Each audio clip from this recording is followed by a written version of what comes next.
got out of work a little bit early, so I figure I should do a video. Recently I saw Nosferatu. No, I'm doing a video. It's really good with my sister. She has a review out. Go check it out. It's really good. So proud of her. Go support her. But yeah, I had a chance to check out the film, and I had a lot of thoughts. You know, a lot of things that were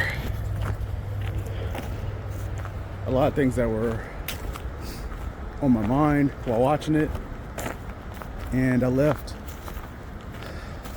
I wouldn't say disturbed, but yeah, I guess disturbed. Disturbed at how good the film was, how good it looked. Right now, I'm so used to seeing a lot of slop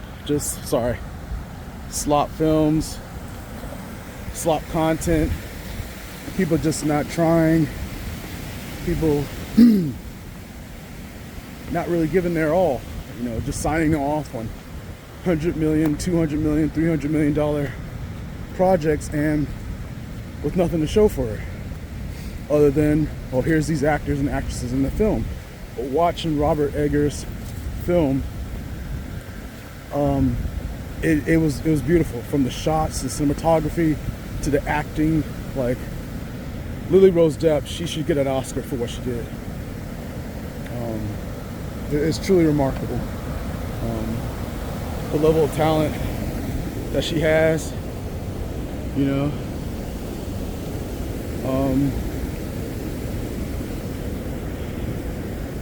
I guess what I'm trying to say is, the thing that kind of made me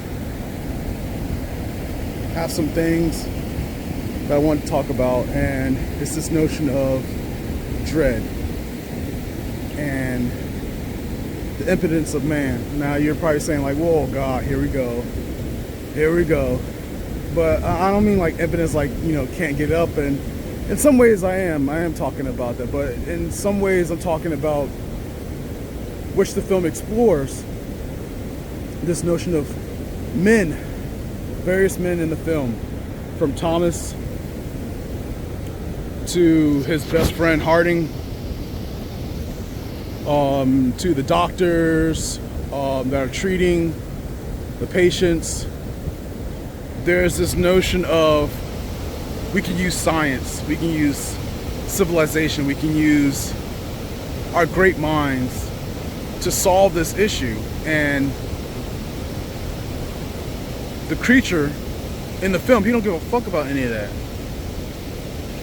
My sister talks about this, that he's a manifestation, Orlok is a manifestation of desires and wants and brutality. He's a beast, he's a force of nature. And mankind, they have nothing to combat nature. They have nothing to stop what nature wants to do, it's going to do. And you see Ellen, played by Lily Rose Depp, and she is someone who, at one time or another, she does crave desire. And at one time, she made a pact, a pledge, a plea out into the unknown, the universe, for some type of excitement, some type of desire. And Orlok was the one that answered. And she has been wrecked with this curse of being a woman who's been touched by the occult, been touched by magic. But she feels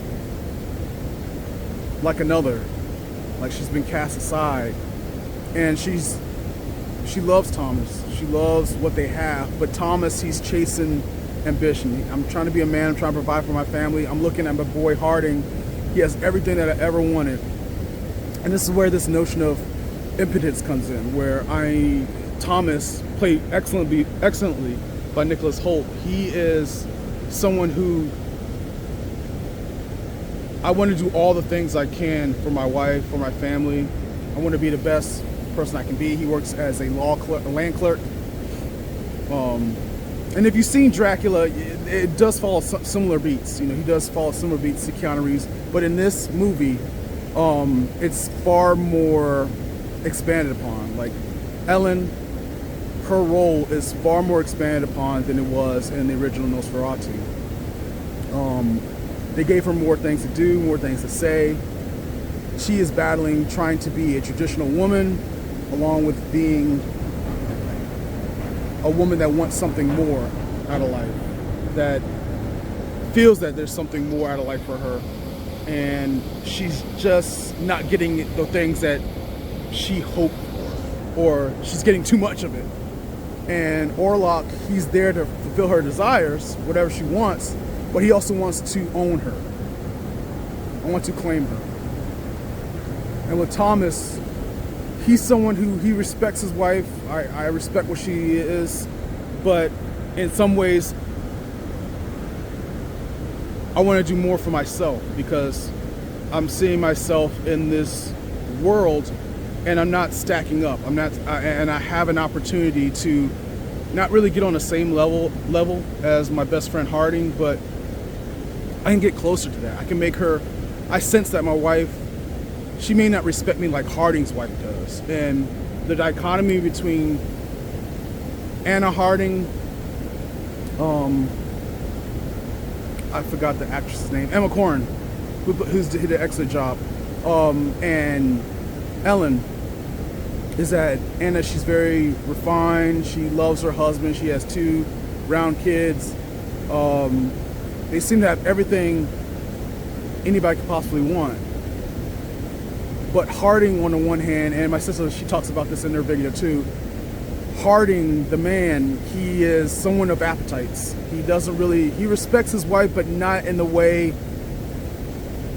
that you would assume he does. He wants to own her, similar to what Orlok is. He forces himself on her very politely, very refined in some way, and then towards the end, he forced himself on her in the most hideous way. I won't spoil it. My sister talks about it in her video. I'll let you guys know, but it's not good.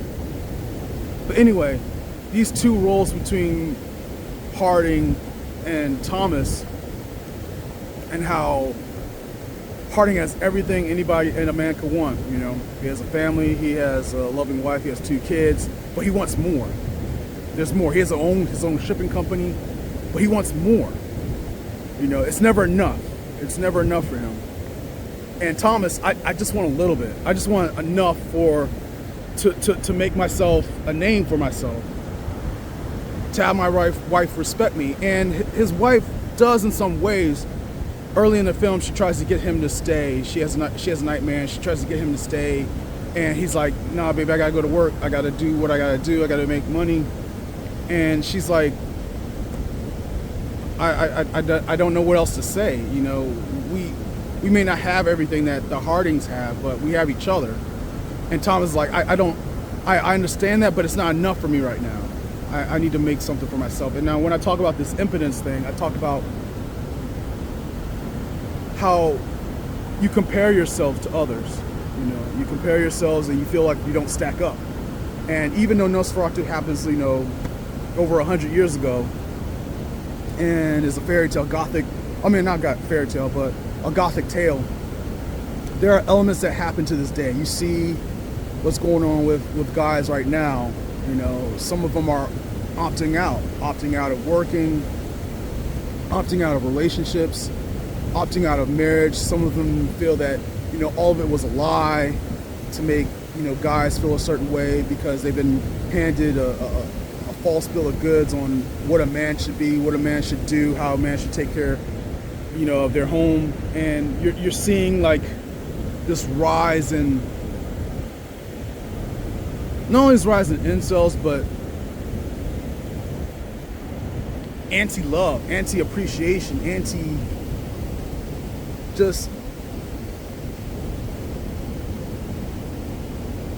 not being the proms that they were told they should be. And you're seeing them just decline. And in some ways towards what happened in the film, Orlok is pushing those notions of what it actually means to be a man, what it actually means to love. Even though he's a creature of taste and appetites and brutality, he is challenging the civilization to say, like, okay, if you want this, you need to show what you're worth. You need to prove it. And I honestly don't know where I'm going with this, other than to say that what made me uncomfortable was how Thomas was seemingly assaulted by Orlok. You don't really see it. Well, you do. You see him bite him on the chest. And then you see Thomas just wake up out of the blue like he's been drugged. And this stuck with me. It's almost like he was great to some regards. And I wouldn't say this, well, it did. It switched the roles to some extent, to where you're used to seeing, the guys in the film, save the day, the pitchforks, the weapons. They're going in there and they're doing what they need to do to get the job done. And in this film, not the science, not them banding around, can stop what Orlok is going to do. Now you may be saying, no, that's not true. They destroy the soil from his country, and they break those boxes and they burn them. So they did do something, and they did. But for the vast majority of the film, they're kind of fumbling around what to do. They're kind of fumbling around how to solve this plague that Orlok has brought into their town in Germany. And that need to kind of control, to kind of understand the problem. And Willem Dafoe's character saying, like, listen, I've done the science. I've reached the highest I've ever could with that. And there are things that would scare and shock the most brilliant minds. I've seen true darkness. I've seen true horror. And nothing that we have available in terms of science and technology can prepare us for the unknown, from the occult, and what lies beyond. And that made a lot of sense. There's some things that we just can't get done. And this goes back to the impetus thing, where, it's part man trying to control their environment, trying to control the situation, trying to control nature. And the trump card in the entire film is not the men in the film, it's the woman. It's Ellen. Willem Dafoe's character, I forgot the name of the character in the film, sorry. I think Von Schaaf or something like that. But in the film, he turns to Annie and he's like, listen, I know what you're capable of. I know who you are, and I know that you're going through things. And if you were born in another time, you'll be a priestess, you'll be someone people will look up to and counsel. And I know these dreams and these visions are hurting you. And I understand that you know what you have to do. And in the film, it's through Ellen's almost acceptance of like her fate, acceptance of her role in the film, of turning from a victim into a hero. And the method of her turning into a hero is not like the girl boss, I'm gonna get a steak, I'm gonna cut my skirt, so that it's shorter and I can run and kick and fight, a la Buffy, which is nothing wrong with that. But like, you see like this backlash with like the whole girl boss aesthetic, the whole girl boss notion. And Ellen, she's someone who starts off the film very tortured, very, I wouldn't say cast aside, but she feels otherworldly. I don't belong in this time. I don't belong in this life. Even though it's everything I wanted, even though, Thomas is the man that I want, I don't belong. And there's all my life, there are things that I've wanted and things that I did not want.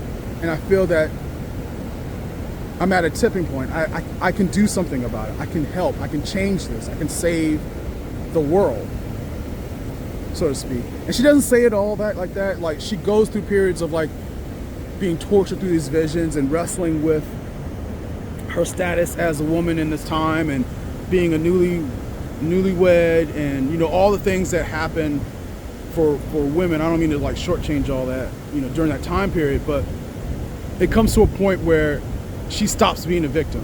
She even says, and my sister talks about it in her video, where, you know, she is having one of the most brutal scenes, like a la Exorcist, of her like contorting and twisting and trying to fight off Orlok's influence.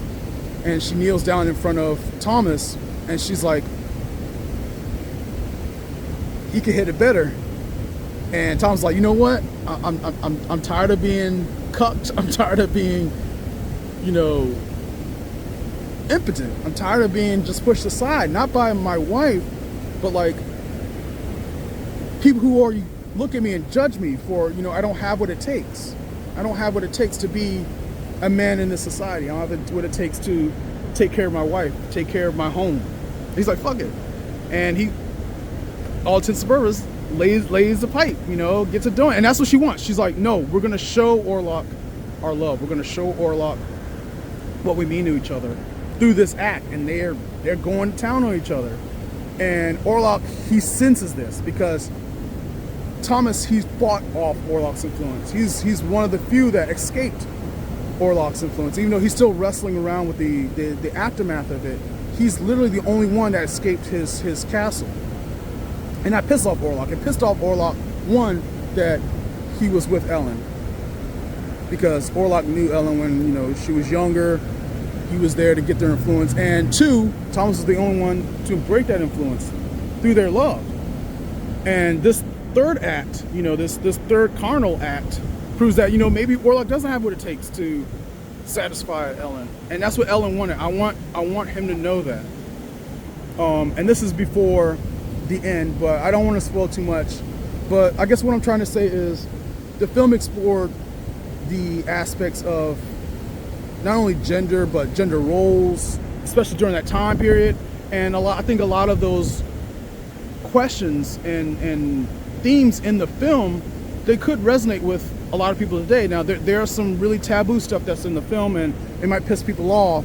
And maybe I'm looking in too hard, maybe I'm trying hard, and I don't think I am.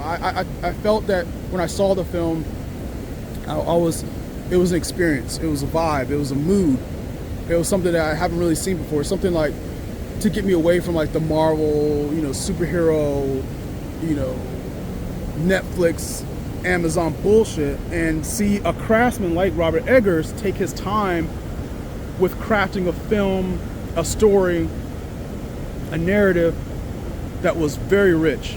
And you don't really see that a lot these days. You don't see that level of care when it comes to crafting a film or crafting a project. It's always rushed, it's always hampered. Someone always changes the ending for some reason. When you see a trailer, it doesn't match what the fuck you saw in the film. But this is a different vibe, this is a different mood, and I appreciate him for, you know, sticking to his guns and hiring Lily Rose Depp in that role, hiring Willem Dafoe in his role, hiring Nicholas Hoult in his role, everyone, and of course the always incredible Bill Skarsgård, who's, I may have talked shit about Crow, but the man, he knows what he's doing, and I'm so happy for him for being so good. So yeah, that's all I got. I know it's a really weird video, and I wasn't trying to make it weird. I just had some thoughts that I wanted to say, and yeah, that's about that. If you like what I had to say, feel free to like, share, subscribe. Really appreciate it. I got a couple other videos that I'm working on right now, and I hope to have those done as soon as possible. So thank you for your patience. Thank you for your support. Take care of yourself and each other. Cabs out.